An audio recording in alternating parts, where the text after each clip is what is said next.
Disinvestment किया तो सबसे पहला शिकार यही लोग बनते हैं।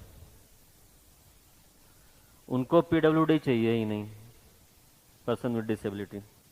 प्राइवेट कंपनियां जल्दी नहीं हायर करती हैं।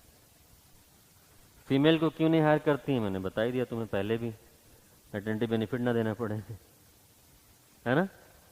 और कास्ट बेस्ड डिस्क्रिमिनेशन है ही है पहले से इंडियन सोसाइटी में, तो इसके बेसिस पे भी भेदभाव होता है, डिस्क्रिमिनेशन होता है।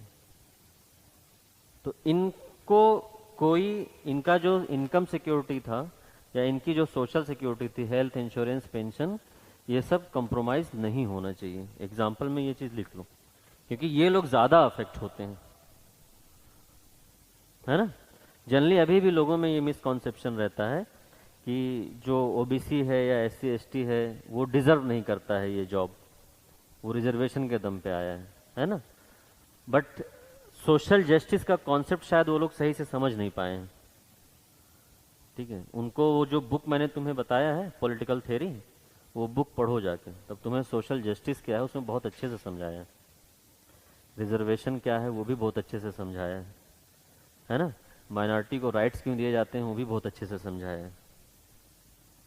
उसमें एक बहुत अच्छा एग्जाम्पल दिया है ये माइनॉरिटी राइट्स के लिए। लोग बोलते हैं ना कि इंडिया में माइनॉरिटी को राइट्स, या किसी भी देश के लिए माइनॉरिटी राइट्स क्यों जरूरी है, तो उसमें एक एग्जाम्पल दिया है कि मान लो कोई ट्रेन का डिब्बा है जिसमें फर्स्ट एसी में क्या होता है ना, 6 लोगों के बैठने की जगह होती है 4 ऐसे, तो 6 लोगों को मान ले बैठने की जगह।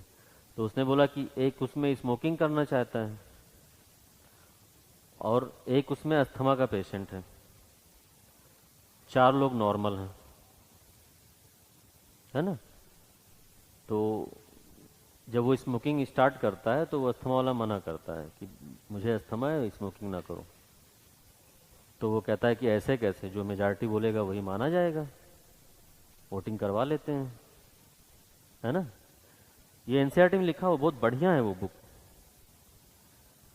अब तुम जब वोटिंग करवाओगे तो 4 लोगों को तो कोई प्रॉब्लम ही नहीं है भाई, उनको उनको थोड़ी अस्थमा है ना। वो तो कहेंगे अच्छा ठीक है पी लो, हमें क्या फर्क पड़ता। लेकिन वो तो गया ना एक पेशेंट अस्थमा वाला।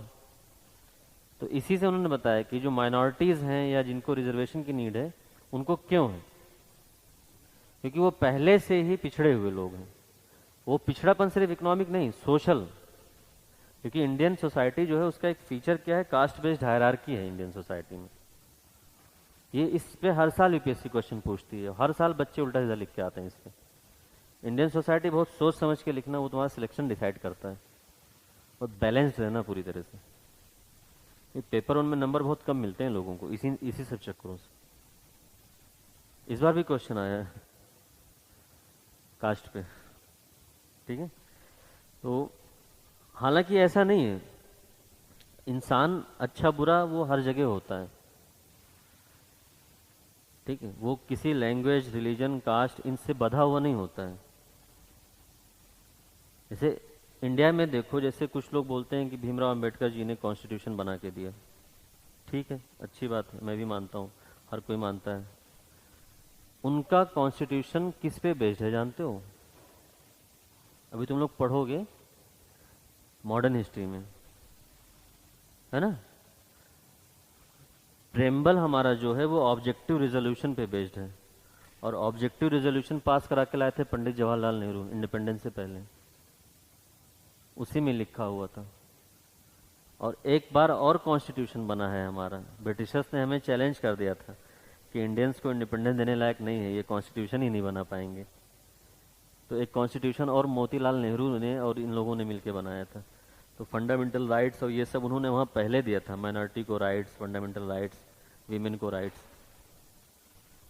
वो अब वहाँ पे देखो वो दोनों लोग कौन थे, वो पंडित लोग थे, है ना। तो किसी से हेट नहीं करना है, उसके लैंग्वेज पे, उसके रिलीजन पे, उसके कास्ट पे, उसके प्लेस पे। अच्छा इंसान हर जगह होता है, बुरे लोग भी हर जगह होते हैं। अब हम लोग पढ़े लिखे लोग हैं ना, तो हमें इस चीज़ को समझना होगा कि अच्छा इंसान होना ये किसी लैंग्वेज, कास्ट, रिलीजन, कल्चर पे नहीं डिपेंड करता है, वो तुम्हारी अपब्रिंगिंग पे डिपेंड करता है, तुम्हारी फैमिली पे डिपेंड करता है, ठीक है। चलो, तो ये इन लोगों के साथ कोई डिस्क्रिमिनेशन या इनकी सोशल सिक्योरिटी कंप्रोमाइज नहीं होनी चाहिए। नेक्स्ट एक चीज़ लिखो,